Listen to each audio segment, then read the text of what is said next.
নমস্কাৰ বন্ধু বান্ধৱীসকল, মই আজি আপোনালোকৰ মাজলৈ লৈ আহিছোঁ মোৰ আন এটি কুইজৰ ভিডিঅ'।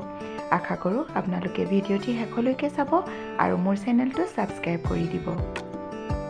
আজিৰ প্ৰথম প্ৰশ্নটি হ'ল 1870 চনত নতুন এগৰাকী ভাৰতীয়ই ICS পৰীক্ষাত উত্তীৰ্ণ হৈছিল। তেওঁ কোন? উত্তৰ আনন্দৰাম বৰুৱা। দ্বিতীয় প্ৰশ্নটি হ'ল অসম সাহিত্য সভাৰ প্ৰতীকটো কোনে অংকন কৰিছিল? উত্তৰ অসম সাহিত্য সভাৰ প্ৰতীকটো শিল্পী যুগল দাসে অংকন কৰিছিল। তৃতীয় প্ৰশ্নটো হ'ল ভাৰতৰ সৰ্বোচ্চ অসামৰিক সন্মান কি? উত্তৰ হ'ল ভাৰত ৰত্ন।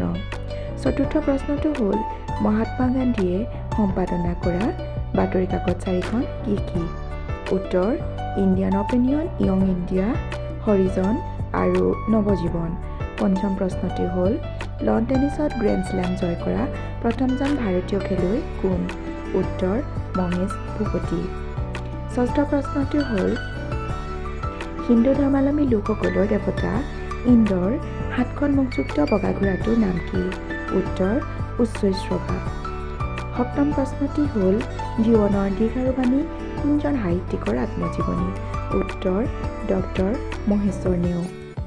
অষ্টম প্ৰশ্নটো হ'ল বিশ্বৰ প্ৰথমগৰাকী মহিলা প্ৰধানমন্ত্ৰী কোন?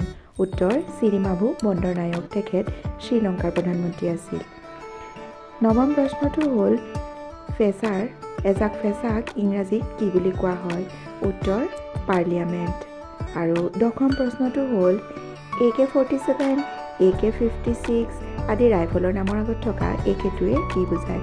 উত্তৰটো হ'ল এভট'মেট কালাছনিকভা, যিটো ছোভিয়েট ৰাছিয়াৰ মিখাইল কালাছনিকভে ডিজাইন কৰিছিল। ধন্যবাদ।